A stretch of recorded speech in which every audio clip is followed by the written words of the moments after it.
the recording. Thank you. Cool. Okay. So we have a quorum of 6 of 11 by my count. Myself, Kathy, Larry, Nicole, Chris, and David to be added to. Perry's on. I see Perry. Don't want to distract you, Perry. Good morning, Perry. Good morning, everyone. All right. Move down there next to you. 7. All right. So good morning, all. You have the agenda before you. If there are no changes, we'll deem it approved. You also have the minutes that Stephen sent out.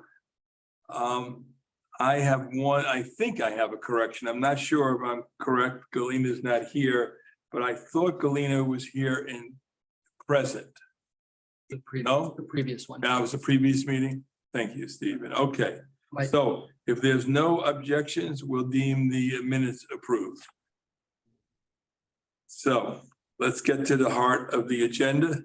That is the discussion and review of the draft letter to the county council. That's the main topic.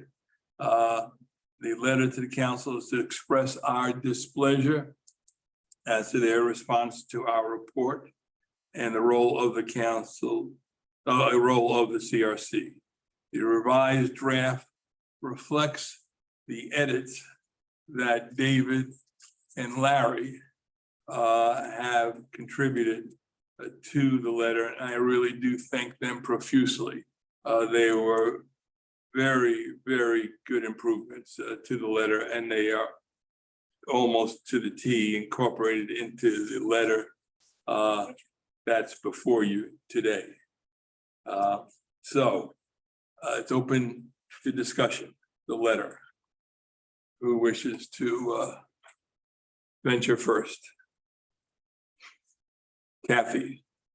Thank you, first of all, for putting this letter together as a draft for us to review. And I'm just wondering here Speak that. up, make sure the microphone catches and the people who are on screen, make sure they hear you. All right, from the top. Thank you, George, for putting this draft together. I appreciate that, and for Larry to bring this issue to our attention. I'm wondering, though, on page 2, the first bullet, designate one council member to be a liaison to the CRC to attend monthly meetings and communicate on an ongoing basis to other council members the essence of the issues being discussed. Okay. I don't know if we need to have a council member be part of this group.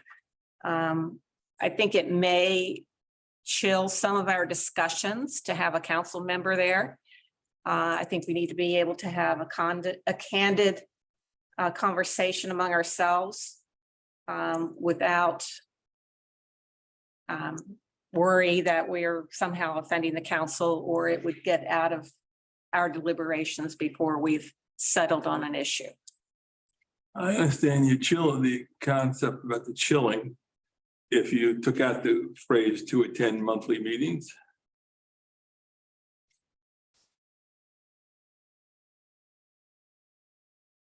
I think, again, that will give too much. I think the council, the commission should report to the council. We have a chair of the commission who would represent our views and can make them known to the council, but to designate one person, I'm not sure there's a value to having one person on the council. Kind of gives that one person more power over all the other council members. I think our commission should report to the entire council. So I would suggest taking that off completely, eliminating that. Other thoughts? So let me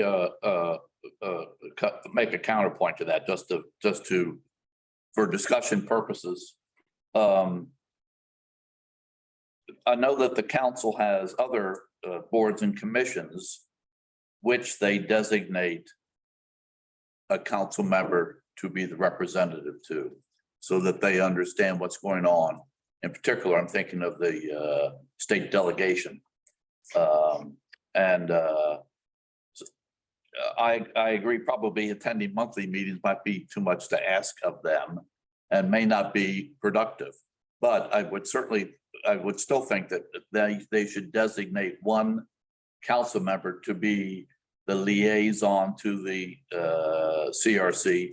We are the only committee in Montgomery County that's designated.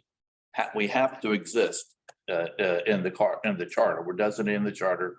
Therefore, we have to exist. We are not a creature of created by the council.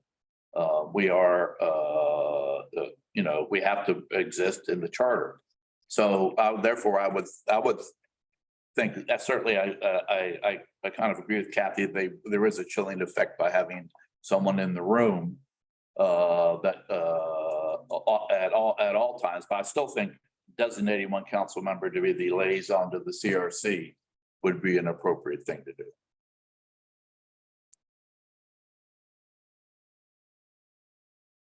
Others who might have thoughts?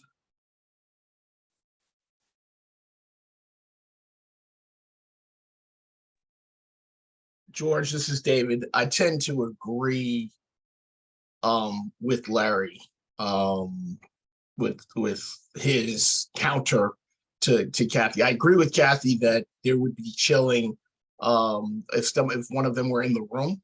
And I think we got, getting rid of the attending monthly meetings piece, I think takes care of that. But I do believe that having a council member that we can be in steady communication with and vice versa would help avoid what happened here, which was a breakdown of A, communication, and B, I think a blatant disregard for the work of this committee, this commission. So I think I tend to agree with Larry on the whole.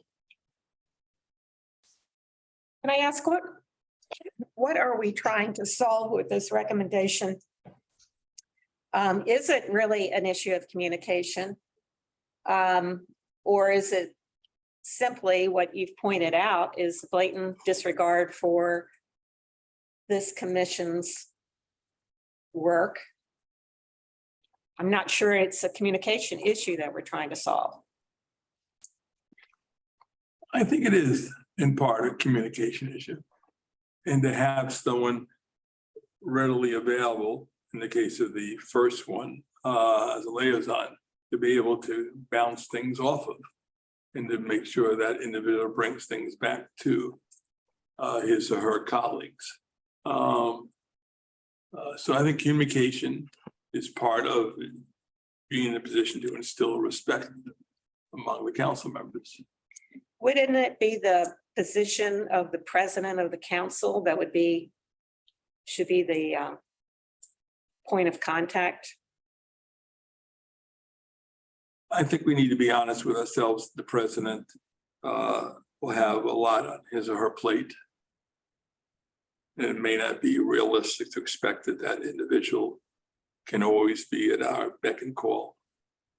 Again, I'm just wondering, so George, the reason that this whole letter was done was you went to the council, you made a presentation, and they basically disregarded the entire thing. I'm not sure having a representative who might go to their colleagues and say, this is where the CRC is going with this issue, whatever it might be. And they're alerted in advance and they decide they don't like it. They come back to us and say, what? Cease and desist. We disagree. We want it to go in this direction. Then I wonder about what is the independence of our commission? What's the value of it then? If in fact that we're then taking direction from the council, how do we add value as an independent advisory board? If in fact we have to kind of do whatever we think, read the tea leaves of what they're doing and consult with them, is it okay? I don't see a value then. of having this independent board. I don't know how to respond to you. You're putting a negative cast on this. When I know when Larry first suggested this language, I saw it as a positive cast. I could see modifying this language. Seems putting the first bullet minus the attending monthly meetings in tandem with the second bullet as being a positive construct to the relationship that perhaps will have our recommendations seen in a more positive light in the future. I don't know if anyone else wants to. We've been joined by Galena here. Present in the conference room. Anyone else? Yes, I'd like to just say, I think Kathy raises a really important point about making sure that we don't take any actions or make recommendations that would inhibit the independence of future commissions. That really is the value. I agree with that 100%. And I don't know that this particular recommendation, if accepted, would, but if there's a possibility that it might, I agree we ought to reconsider whether we request that or not.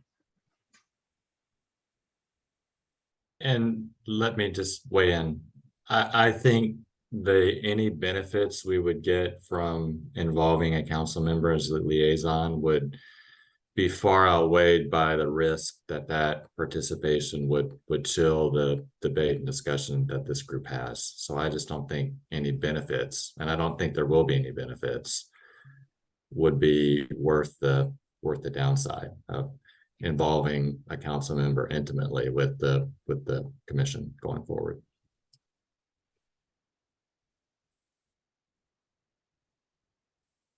George, my reflecting on when I saw watched the hearing and things, I thought that there was generally a lack of attention from the council on the issues that we were discussing. Some of them didn't know exactly what was being proposed. Looked like it was particularly the issue of the having two competing charter amendments. Looked like it was going to pass, and then somebody said, well, maybe we should just postpone this to the next time. And everybody said, okay, and I just didn't think they understood the seriousness of that issue, and that having a more collegial interactions with them, keeping them up to date about what we felt about what the citizens felt about, not us, because we won't be here.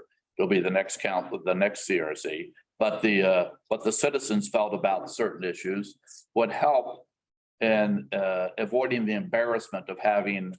I thought it was just an embarrassment to everybody that the way the last the last council meeting. So anyway, I'm struggling to find. I was struggling and came up with these suggestions to try to find a way to keep it a more collegial relationship, so that they are better informed about things. And I think looking at the way council members work with the state delegation and other committees where they appoint people to be liaison to them, so they understand what the issues are. I think that certainly I agree attending monthly meetings might be too much, but I think we should find a way to make it work so that they understand what the issues are, and we don't go through this embarrassment that happened here where they just said, nobody cares about this, we'll just get rid of it. I think your second bullet point would address those concerns. If you encourage the council members to have breakfasts or some informal meetings with the commission a couple times during their term, might serve that purpose. And the council's broken down into committees. You could meet with government organization committee or one of them, rather than with the whole council, on a semi-annual basis, or, you know, I would think that, but anyway, the only thing I'm trying to do is to try to figure out make some suggestions so that the next CRCs, don't end up, making 4 years worth of work just, with, not even considered seriously, really. Go down the drain. Maybe the suggestion would be to have the next head of the commission appear before the council before he's giving the report. So midway through the 2-year report period, the head of the commission would show up before the council and give a status report, more or less. So they're not surprised whenever the commission issues a report at the end of the 2-year period. All right, why don't we, for now, since the intent of this letter is to send a letter on behalf of the full commission, reflecting our thinking, not mine, not 3 of us. Jettison the first bullet and stick with the second bullet if other commissioners are comfortable with the second bullet, which will still advance the opportunity for the commissioners to have that informal discussion with the council so that both bodies are hopefully on somewhat same wavelength. Your question. We've been joined by Anita here in person. Galina? My question was, what generally experience of relationship between us and the council previous years? Was it always like that they kind of disregard what work? Well, I can't necessarily speak to that. I'll defer a little bit to Larry, who was on the last commission, but I don't know that there really has been. But Larry, do you feel like you can speak to that? Well, I know on the last commission, there were a number of issues. Like one of the issues that was going on was that at that time, the term limits had been voted, had enough signatures to be on referendum. And the council suggested that the CRC hold hearings about the term limits. And so they were actually, involved with the CRC so that and they asked us to hold hearings about that, and we did. And then we ended up, the council on the CRC ended up saying that this issue was already on the ballot and that it would be not our role to make comments on the referendum issue. So I mean, so at least for at least that one issue, they wanted us to do something, and they asked us, and we did. And then we revised the redistricting commission so that it wasn't selected by the central committees of each of only 2 parties, and no independents or other parties could be on there. And we discussed that with a number of council members in depth. But I think that this council seemed to be less intent upon that type of interaction. And I think it would be, I mean, what I've been trying to do is to come up with how we can get them to be more engaged with us. Right. And, so anyway, this is all just an attempt to try to make things better for the next commission. But I mean, those are at least 2 examples, George. No, those are good examples. Thank you, Larry. All right. We addressed the point that Kathy brought up. Other thoughts on the letter? Floor is open to anybody who wishes to raise suggestions, comments, concerns, edits. Yeah, good morning, everybody. This is Perry. Can we take a look Perry? at? Yeah, I just want to see the first sentence in the very last paragraph. I want to make sure I'm working off the latest draft. What does that read? Which page are you on? The very last page. the first sentence in the very last paragraph, or the very last, yeah, the first sentence. How does that read? I want to make sure I'm working off the last draft. You mean before the bullets, Perry? No, I mean, at the very end, right before, Yeah. Okay. like, our term. Our terms are coming to an end this December. Okay, my draft doesn't have two, so I just want to make sure. You Our, ready? our terms are coming to, neither is mine. Our terms are coming and end. The So two we is need to missing. add two. Two and Oh, then- thank you. Thank you for the catch. Thank you. All right, so let me just be devil's advocate for a moment. In that last paragraph, we suggest the next council not appoint successor commissioners unless it sincerely desires the considered advice and input. So what if they say, okay, we're not going to appoint a successor commission? Is that what we really want? I mean, I wouldn't put something there unless that's what you really think should happen. The charter requires that a commission be appointed.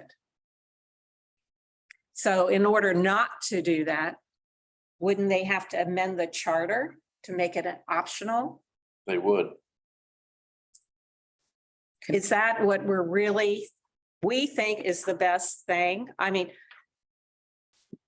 so I would argue that I think it's important to have a citizens commission to look at the charter. I don't think it should be optional. I think when the charter was developed and this requirement was placed in it, someone gave it good thought. I think the council should be looking to its citizens to make recommendations. We don't make these recommendations lightly. We have good debate and discussion. And I think that's of value to the citizens of the county. So I guess I'm a little reluctant to make a suggestion that we really don't think is a good idea. Yeah. You can see, you know where I was coming from. Yes, I obviously. know. Can I, But your point is, go ahead. I was Anita. gonna chime in there and say, to Kathy's point, but maybe one previous step before your point is, how do we know what a sincere desire is? Yeah, How do we measure that? What do they have to do or say yeah. for us to accept that? Okay, now we know they'll take these things seriously or take us seriously, even before we get to the point of, are we negating ourselves by putting that in? Mhm. Perhaps if we add a line in there of saying, you know, this sincere desire in some way needs to be expressed so that we can feel the faith to come back and do what we do, basically. I would just delete the entire last paragraph because we can't ask the council to act outside the charter. This commission is a requirement. Right. I would suggest reframing the last sentence, George. I was thinking, David, same so- thing. So instead of saying we suggest the next council not appoint, something along the lines of, we hope that before the commission appoints successor commissioner, before the council appoints successor commissioners, it considers, reframe it so that we are asking them to take a look at how this went down before they actually appoint the next CRC. And I could wordsmith it, but it's hard to do in a group like this. But do Yeah, you no, understand the point? You understand the point? Yes, absolutely, David. Yeah. And I appreciate Kathy and Anita's points as well. And I think all of you understand where I was coming from. Yeah. But I agree, it could be, rather than taking the gauntlet, it could be worded more positively. I'm playing with it right now and I can work on it obviously after today, but I'm thinking of something like, as the next council appoints successive commissioners, we sincerely, something we look forward to them considering the advice and input as to the future and recommendations of the county's charter. That's the last part isn't right, but something like that. So it's a positive statement rather than negative statement. Say, George, Yeah, Ron. it might be helpful as we're editing this piece here to put a reminder in there that this is a required commission, Mhm. so that they really do need to take in consideration what we're doing, something to that effect, as a reminder. That's a good point. I'm writing in here as required by the charter. It's also Since we're important. though, required by the charter, you really need to consider our inputs or something to that effect. Or let us know you'll consider our input. Yeah. I think there has to be an affirmative action on their part to let us know Reword. that they will the consider it. positive. And I bring that up because when things are around for a long, long time, people tend to forget as to what our requirements are and what they're not. So this would be a good reminder that you're not paying attention to the charter, and here we are. And while we understand that we're in an advisory capacity, which is tough to do because we're not really a governing board, we're advisory. We give advice, they don't have to take it, but they do have to listen and acknowledge it and at least address it. Thank you. So to build on what Ron was saying, could we ask that they address or respond to us in writing That's what I'm saying. so that it's not just this verbal, Right. that evaporates, that if they are not going to take a suggestion, or if they are going to take a suggestion, whatever, or they want us to modify a suggestion or consider another angle to the suggestion, that they put this in writing as to the fact that they deliberated, they heard us, they deliberated, and here are their decisions about our recommendations, and give it to us in writing so that there's some record that they in fact have You're seriously demanding. considered. I like that. I Demanding. don't know if I want to go so far as Yeah. descriptive to them. You're Tell demanding. them how to do their job. What if you don't get it in writing? All right, right now, we're dealing with this last sentence, and Yeah. I take all your input. We gotta change, and we talked I about a agree little with bit how that. to do that. That So analysis. we'll revise it. The key We don't is to want to- make sure they understand the compliance requirement with the charter. And Yeah. Yeah. not that they will or won't, but at least going on record. And that's why I like the response of, let's have it in writing, because that's nice proof that, one, they have complied with listening to the Charter Commission. But also it might give us good notes for successor charter commissions to say, this is a path we don't need to go on, or how do we go in a future path to address that issue? So I like that in writing response. Yeah, and it could be simply something like that it goes in with that first sentence, our terms end in December, and we look forward to your response before then. Amen. Oh, I'm sure we'll get a response to this letter, guys. Don't worry about that. Wow, this is a good day. So much agreement today. I like it. George, you might mess up and they might appoint you the head of the next commission, so be careful. Yeah. All right. Other George part- says no way. That'll be your other parts of the punishment. letter? Hello, can you hear me? We can hear you. Oh, well, it's Susan. I just, I've been in on the meeting. I didn't know whether that was realized. I didn't want to cut into the interesting discussion, of which I agreed with all the different comments. So I just want to be sure you know I'm here. Okay, thank you, Susan. Other thoughts on the letter?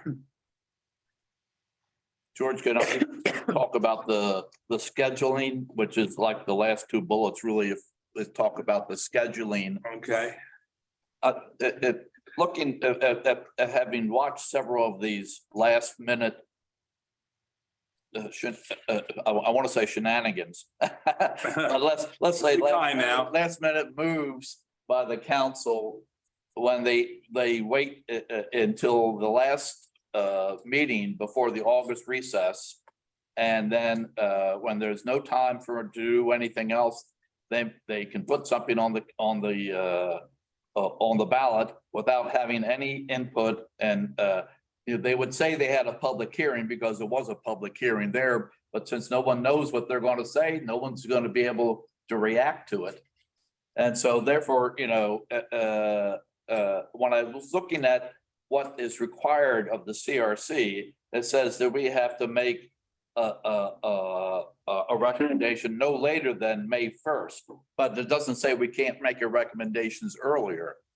And therefore, if there's a problem, if there's new things that they want to propose, such as this issue of the removal of the county attorney, then those things can be discussed and people can have a chance to have input.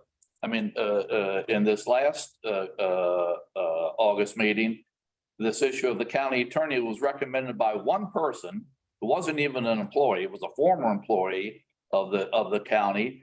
And they said, okay, well, this is a great idea, let's put it on the ballot. They didn't ask the current county attorney whether they agreed with it. They didn't ask the executive if they agree with it. Well, the Certainly- executive actually ended up having some concerns and suggested amendments that the council just passed over. Passed over, yeah. So I mean, it's just, and then, you know, certainly there was no public input and no review by the CRC. So I mean, it's really, if they're going, if the process is going to be that they can make any recommendation they want without any citizen review or input, then let's just say it. And not fool around with all this 4 years of us working together to try to come up with serious things. So anyway, I would like to suggest that we talk to them about moving our report date forward, and that any recommendation that is going to go on the ballot have to have time for CRC and citizen input. Well, the language as I pointed out here, there need not have been an interval of 53 days between our report of April 29th and our presentation of June 21st. I mean, that, you know, that gap Yes. only compressed the time after June 21st. So had they not squandered all that time, Well, they would say that they weren't squandering it, that they were busy with the budget. And it's true, the budget is. oh, don't get me wrong, I'm not against it, they took time on the budget, but the presentation is just 1 hour. No, I agree. I mean, And the next bullet goes to the issue that you're talking about as far as failing to allow new amendments to be vetted by the CRC, let alone the public. And of course, by going all the way up against the July deadline, they make a hasty decision, and they should by resolution or regulation provide that no new amendment be placed in the ballot at the last session of the council, that, unless it's been submitted to the CRC for review. Right. I should note that when on June 21st, the day I testified, which is the same day the proposed charter amendment as to the county attorney was sprung on the council by letter.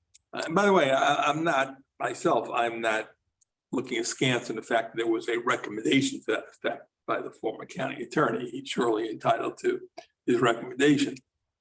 Council president at that very moment said, thank you, but I think it's a little too late for this cycle to get on this ballot. right. And I think it's appropriate that the Charter Review Commission look at it. That's what Gabe said at that time. That's right. Suddenly, what he said at that time was not worth 2 cents, because within a week or two, it was going through the process to be put on the ballot.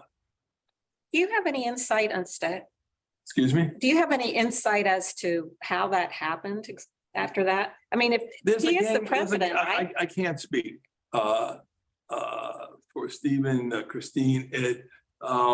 There's a gang mentality that takes place at this council, which is why what happened when suddenly Evan Glass spoke up on the middle of July and said, I think this conflicting ballot amendment, I don't think we should go forward, because really the issue is how easy it is to get a ballot initiative on the ballot up there, because there's so few signatures. That's the problem. Well, it's been a problem for years. I haven't seen you go to your legislators and change the Constitution. And so, no, we shouldn't go with the Charter Review Commission's recommendation. And suddenly, all the council members who weren't having a problem with what the commission recommended suddenly fold. That's what I'm saying, but it's like they didn't understand the seriousness of the issue. Yeah, Because yeah. really what we're doing, if we don't have the recommendation we made, we're leaving that decision to a judge somewhere rather than to the citizens. Yeah, so I can't answer your question. There's a gang mentality that suddenly they fold because one council member spoke up and the others suddenly put aside their concerns or their preferences and so on. Well, I mean, I still think that it's a legitimate thing to ask that no new resolution is introduced at the very last minute. And For the last that's what we few. have here. That's what we have here. I can add a sentence if you want, because I point out, of course, that the CRC can submit its report as late as May 1st, and of course, on our own, a future commission can stay its hand and submit it earlier. I can add a line that suggests a recommendation that the charter be amended, that date be moved up. That will require a charter amendment, obviously, to be put in the ballot in 2024. Well, it says no later than May 1st. It doesn't say we can't submit it. Right, no, I agree. And we can recommend that the future commissions do that, and I can put that more strongly. Any other thoughts about those two bullets?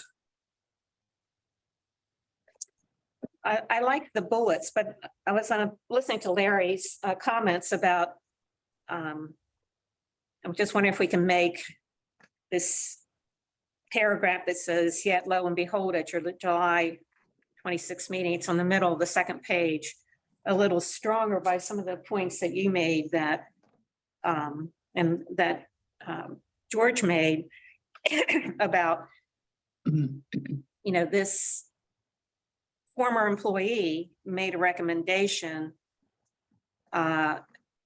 without any they didn't have a public hearing on this, did they? No, Yeah, And aren't they did. They required did. to public hearing? No, they did have a hearing. They had a hearing on July 20. On this particular issue? On the the county attorney. same, it was the same day that it was recommended. It was the same day it was recommended was the hearing. Yeah, they're supposed to have July advanced public They hearing. had a notice, July 26th hearing was held, and on the same day they marked it up. Yeah, same day they marked it up. And so therefore, no one had a They chance did to. notice, it was a July 26th hearing. Did they Same- announce it in advance? Yes, they did. How far in advance did they announce it? Whatever the requirement was. I The mean, requirement was. the public hearing was there, but then what they did is in their work session prior to that, they dumped our recommendations and put in this one. But there wasn't any time for anybody to react to it. Same day they had the hearing on the conflicting charter amendments. They had a hearing on that. They had a hearing on the county attorney issue. Back to back. We had a work session on both of them. But still, nobody had a chance to react to it. Nobody. Yeah. They meet the bare requirement of announcing things, but no member of the public has time to really consider it, to schedule the time to come in and have testimony and to provide, the commission didn't have time. They didn't send it to the commission to review. Exactly. And that's one of the things we mentioned in here. And we put in there that the council makes decision under pressure to make a decision because they're doing it up against a deadline for putting a ballot question, the question on the ballot, because there's a Board of Elections deadline for doing so, which also coincides where they're going on recess at the end of July. I agree with all of that. I guess my point is in the charter, there is a requirement for the council to hold a public hearing before passing legislation. And by putting it on, making the decision the same day as they put it on the agenda, they are bypassing their requirement to have legitimate public hearing. And not only, and one way they could have done that, of course, is to pass it back to the CRC, because we are members of the public and we could have at least weighed in on it, studied it and given them some recommendations or feedback. Not only did they bypass us, they bypassed their regular requirement to hold a public hearing on legislation prior to passing it. By putting it on the agenda and passing it the same day, that's not sufficient public hearing. The derelict in their duty. And I'm just suggesting that maybe we add that to make it even stronger. Well, remember, this section is recommendation. It's not a treatise. All right. I'll see. I'll take a look at it. I'm not sure that I want to editorialize any more than we. Can we ask Ed? Maybe Ed might have an opinion about it. Ed? Sir, Nice to see you. good to be seen. Did you hear the discussion that we're having about whether, because they make a recommendation to put on the charter, at the same time they're holding the public hearing, does that qualify as meeting the recommendations for the Open Meetings Act? Yeah, I don't think well, it's not an Open Meetings Act issue. I don't think they're prohibited from taking action on the same day that they hold a public hearing. In fact, they do that with legislation from time to time. It gets expedited, so I don't think that's illegal for them to do that. Okay, thanks. Sure. All right, any other comments on those last two bullets?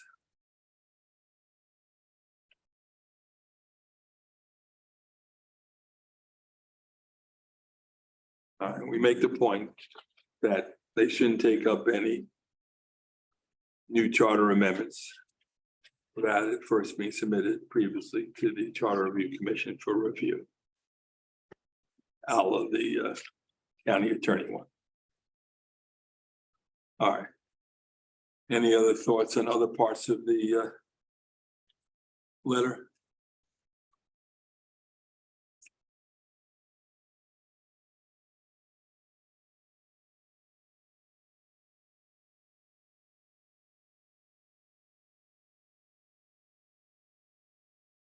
You've all been very helpful. George, this is Susan. Susan, go ahead. Yeah.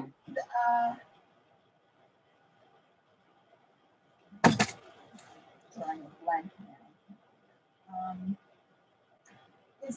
Does this letter become a public document?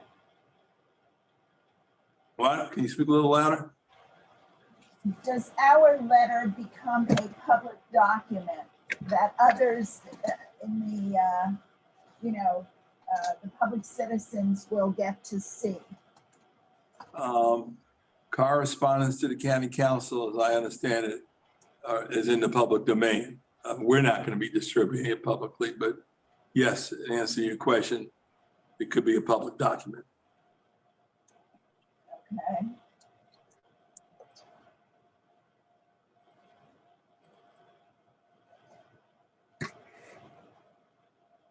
Anything else? No, not for me. Any other comments on the letter? Suggestions? Can we just recap what the major decisions were? Goodness. Just so that we're all clear, because we had some people come in a little late to the meeting.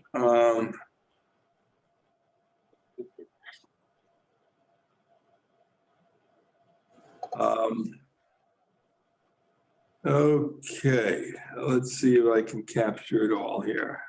I got notes on the page and I got some edits on the document itself.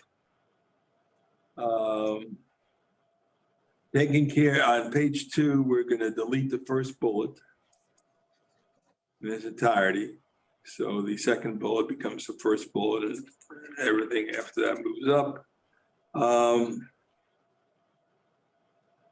In the third bullet, which is now the second bullet, I made an edit. We didn't discuss it. But where in the third sentence says, yet if the first two recommendations are accepted, I'm changing that to yet if the first recommendation is accepted. Mhm. Okay, since we jettison the first bullet. I'm going to strengthen that paragraph also to add something about us moving up, suggesting future commissions submit their report earlier than the May 1st requirement in the charter.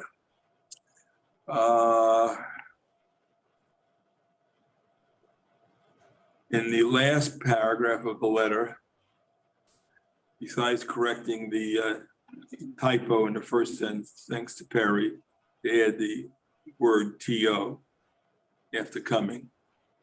I'm going to rework the last sentence completely to be more positive, not negative.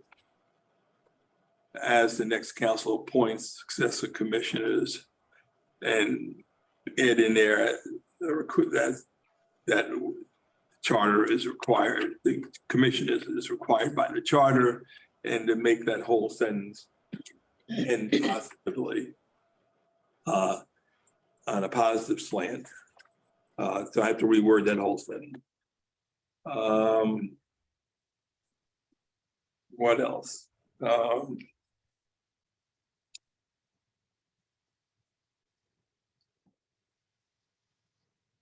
We took out the first bullet because of the chilling effect of having a council member at our meetings regularly, chilling our discussions. Maybe some of the light editing here that I didn't mention. That might be it. Thank you. That might be it. Okay. All right. So I will make those edits. I will get them to Christine with the hope to send this out by Friday. As you noted, the draft shows a September 16th date, 2 days from now. So that is the hope, to get this out and delivered to the council members by Friday. And of course, you will get a copy as you're shown on the letter, all of you. Okay. Okay. Now, the original purpose of this meeting, today's agenda, when we last met back in May, was, as you meaning all my colleagues here hoped and desired, I should say, not hoped, desired, was to tee up issues for the next commission to study. My own mind, I wasn't sure whether we should do so, but I wasn't against it. But you collectively decided it would be worthwhile to tee up issues for the next commission to study. So today, and if you wish to continue into October to do so, we can. I laid out on the agenda 3 items that council members have in one form or another raised to me, including on June 21st. And may even have been brought up here in the commission. I throw out them to you, don't feel the need to consider them, but for Stephen and for Christine to just jot down for the minutes, items that you might want to throw out for the next commission. We're not here to brainstorm them by any means. But to tee up items. First one speaks to it's very clear, this commission, not this commission, the last 4 years, but past commissions have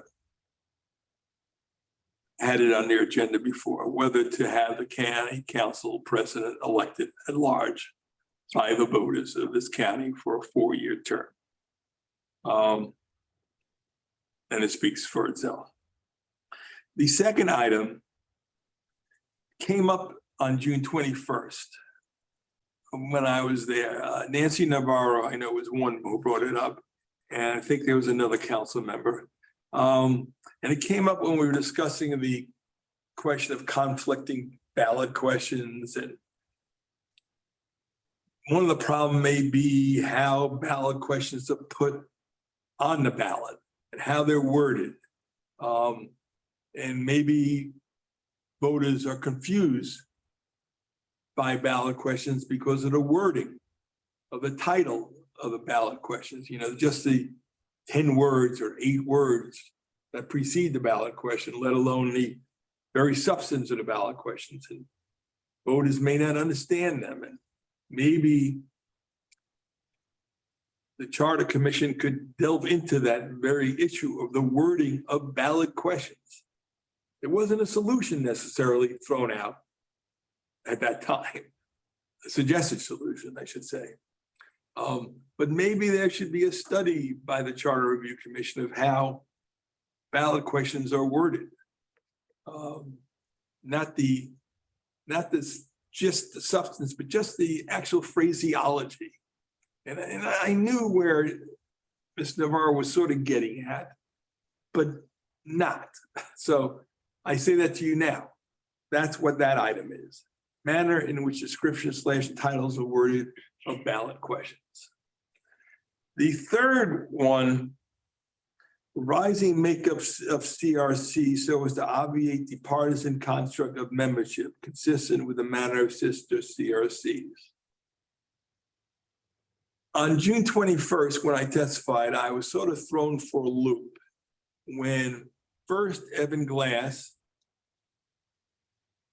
echoed by, I think, the council president, asked me to respond to a question about the perceived divisions on our commission over the last couple of years that he thought fell along partisan lines. I didn't expect that question, and I was thrown, like I say, for a loop, and I hesitated before answering because I didn't want to throw anybody here under the bus for sure. I did say there were divisions and that it bothered me and that it may have reflected, again, I don't remember how I answered, but I said it may have reflected upon me as chair, but that yes, there were divisions. But I made it very clear that at all times, our relationships were respectful and civil. And yes, he pushed me, I think, to suggest they were partisan, Republican and Democratic splits among some of our membership. At one point, I think the board president made an analogy to some of the deep partisan divisions in our country. And I came back fairly quickly, as I recall. I don't want to make this self-serving on my part, but came back very quickly to say, no, it's nothing like that. You did. I watched the. Thank you. I quickly came back because I wanted to nip that in the bud and say, no, it's nothing like the deep partisan divisions that obviously do exist in our country. Our relationship has always been very civil, respectful among our members, no matter what differences we've had. And I do wish we didn't have our divisions, but we worked through them. And yes, our votes reflect that we have differences of opinion. After the meeting, I did look at the other charter review commissions in the state, our sister ones in Prince George's. I even have with me wherever that was here, my review in Prince George's, Anne Arundel, Frederick, Baltimore City, Baltimore County. And it was interesting to see that we're the only charter review commission in our respective county's charter that is set up along partisan lines, which spells out that no more than X numbers can be by one political party, that their appointments are made by political party. And that's not the case in Anne Arundel County. There's no reference, Anne Arundel, no reference to political affiliation. Frederick County, 7 registered voters, 1 from each 5 council districts. Baltimore City, without regard to political affiliation, and so on and so forth. And all these other jurisdictions, we're the only one that makes reference to political affiliation. So again, this was a third matter that came up as possible issues. So those are the 3 I put on here because it came up from the county council discussion. And those are the only ones I put on the agenda. Obviously, there are others, and those others are for you, my 10 colleagues, to tee up at this meeting and perhaps in October. So the floor is open. I recognize that some of you, I know David, Anita, and maybe there are others who have other meetings they have to attend, and I surely understand. Thank you. So the floor is open. Excuse me. Hey, George, this is Chris. I have an issue to throw on the table. I wonder how other jurisdictions treat the proposals from their charter review commissions in terms of whether the proposals automatically go on the ballot or whether they're all like Montgomery County, where the council has discretion on whether to place the proposals on the ballot. That's a good question. I don't know the answer. I haven't studied it. I mean, I have the charters of all those other counties at home in a binder. I would suspect they don't automatically go. That would be delegating a lot of authority to a non-elected body. I suspect they all have to go through their county council to get placed on a ballot. I don't know the answer. Good question, Chris. This is Ed. I think that's probably governed by state law, which, as I recall, provides there's 2 pathways to the ballot. One is the legislative body puts it on the ballot, and the other is by petition, by the vote. So it's a matter of state law, and I think those are the only 2 ways. I can't imagine that like you said, George, a citizen body of 11 or so people can put something on the ballot. So Ed, just taking what you said to the next step, if the next Charter Review Commission, for instance, proposed an amendment to the charter saying anything we propose automatically goes on the ballot, what you're saying is that would be unconstitutional. It would violate state law. Okay. And George, to one of the issues you mentioned about, which Nancy Navarro mentioned about the language of the ballot questions. Yeah. I think it's governed by state law as well. And for what it's worth, I'll just mention, I thought it was this last year or 2 years ago, there was somebody put in a bill in the General Assembly. And I kid you not, I know normally I'm kidding everyone, but I'm paraphrasing, but it said something like all ballot questions must be written to be understood by somebody with a 6th grade education. Take that as insulting or not, as you wish. It obviously didn't pass, but just goes more to the point, and also just to say that it is an issue of state law. And in fairness, you got so much space to describe what are sometimes complex issues with lots of moving parts. And I'll say, maybe this isn't fair, but if you show up at the booth, well, they're not booths anymore, but if you show up not having educated yourself and you're just reading that charter question, I think you're at a disadvantage. I think it has become incumbent upon people to educate themselves as to what the questions are, because you can only glean so much information from a tight, concise little explanation of something that can have, like I said, that can really be quite complex. But the short answer is I think that's governed by state law as well. And isn't it true that it's the Board of Elections that actually works on the wording? No, it's actually the county attorney.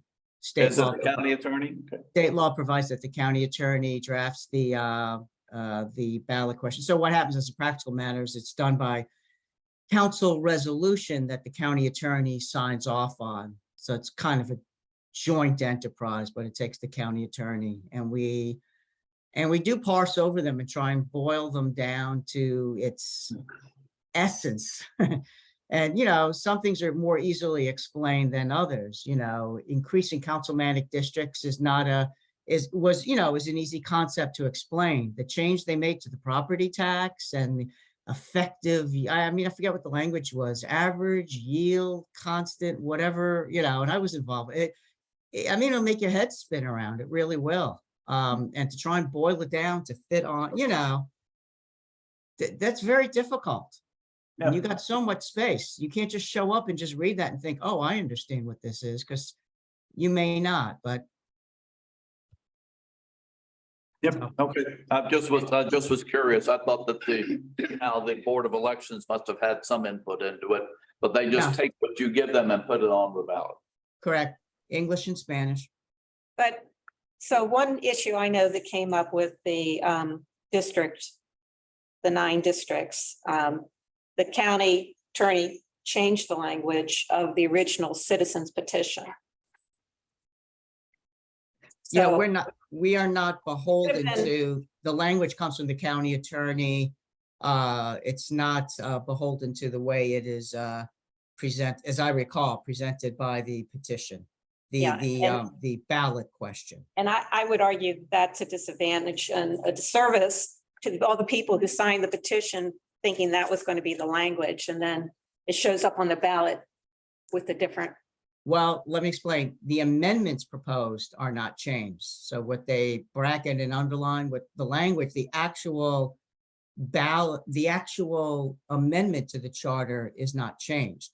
The ballot question is crafted, but we don't Yes. change we don't say, no, you're not going to get rid of that word. You're going to put in it, or it's not going to be 7, it's going to be 12 or something like that. We can't change that.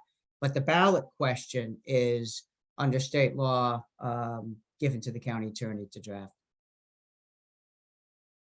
But it always there is a people to explain. For example, I had question, even my education a little more than 6th grade, but first of all, English was my first language, and sometimes about wording, but it's always people, representative there. They privately, I don't ask on audience, and I had answered my ballot questions. I never had it.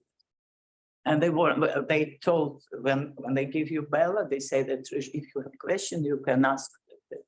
That's why I think it works. It's my experience. I'd like to make a comment on the third, revising the makeup, so obvious partisan construct of membership.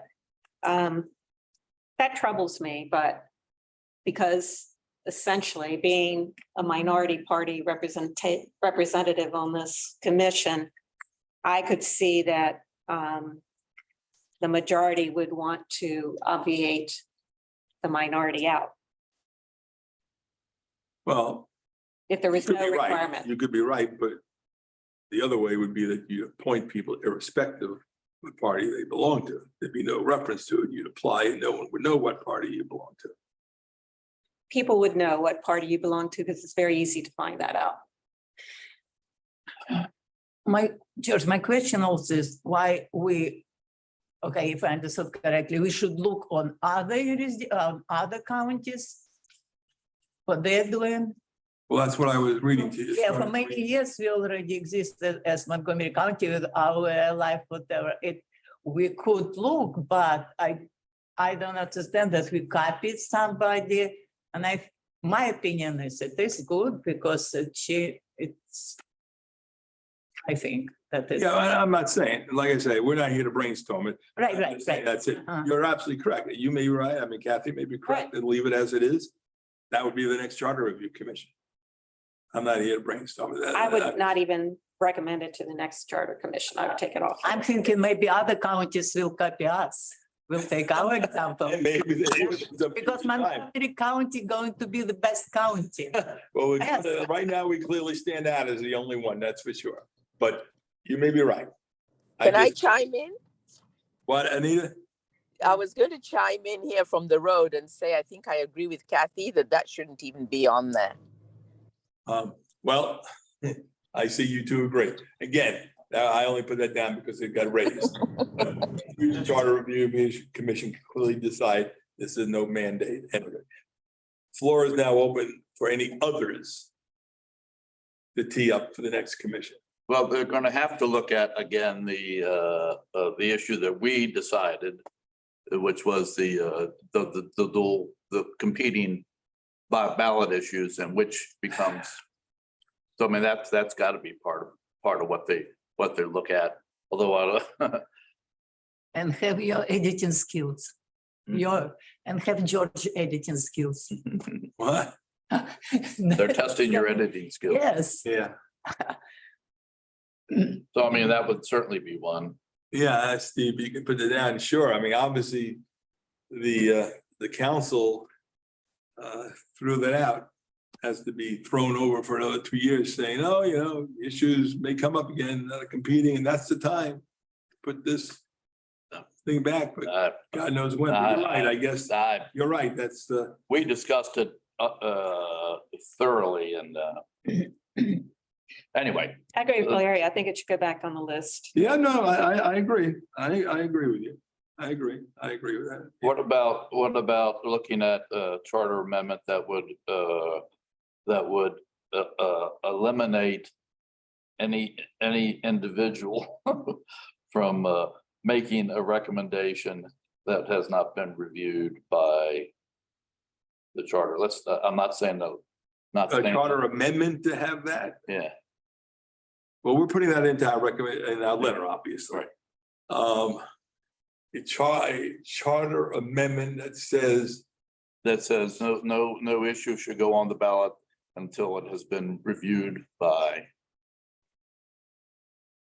Well, we're only teeing up items. Yeah, right. I'm not here to squelch anything that any commissioner says.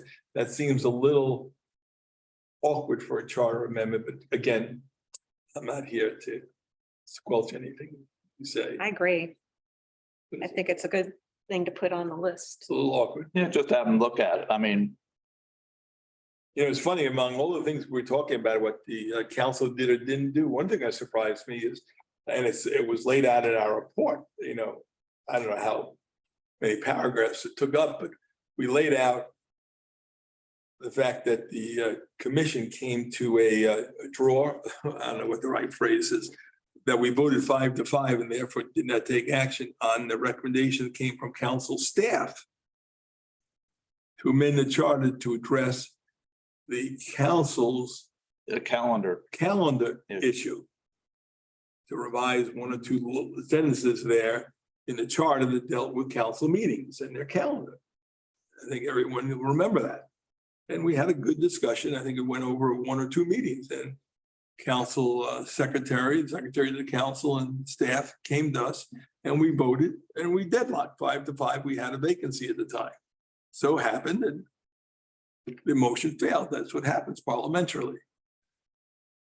I assumed council staff on its own would raise the issue with the county council members. The issue was laid out in black and white in our own report. Rather than county attorney issue, which rose like a phoenix on June 21st, Yeah. Our issue was before them at least since April 29th in our own report. You thought council staff might even raise it. And that didn't come up. So strange ways the council acts. It's amazing. Other issues to tee up for the next Charter Review Commission. Anybody? Hey, George, I don't have an issue. I'm a little unclear though, what we plan to do with the remainder of our term. Is it just to compile a list of possible all. issues and That's all. without any further study or anything like that? Nope. We have no responsibility to do any studying. We're done. Okay, all right, thanks. I just wanted to make sure I understood what was going on. Any other issues to tee up for the next commission to study? Well, if we think of something, we can always send it to you on an email. Yeah, send it to me, send it to Stephen, send it to Christine. So that raises the question. Do you guys want to meet in October or November? Our term ends December. I think it's December 4th officially. George, I'm sorry, I have one more question. Is there going to be a vote on what goes on the list at a future meeting? Is that a requirement now? I mean, it's up to you guys.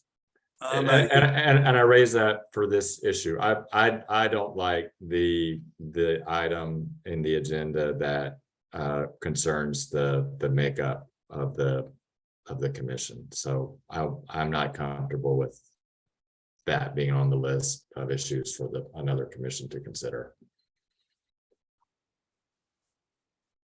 If the will of the group by a majority wants to vote, you can do so. I'm not a dictator.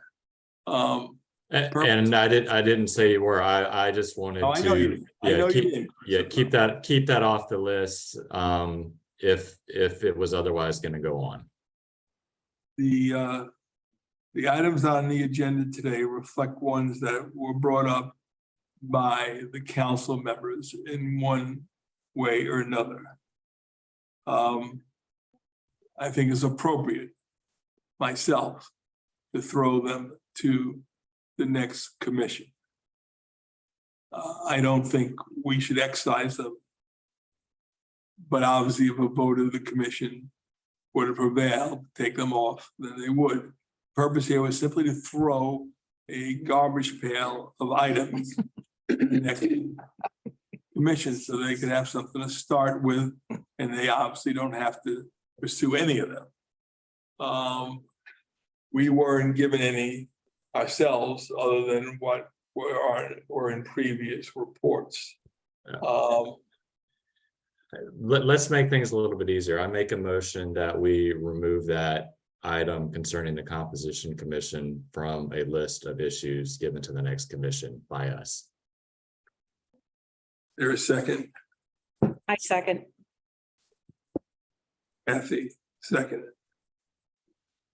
I'd agree also. Kind of strange for me, especially. Okay, we've had enough discussion on this thing. Can we bring that to a vote? All those to remove the third item from the list of issues to tee up for the next commission.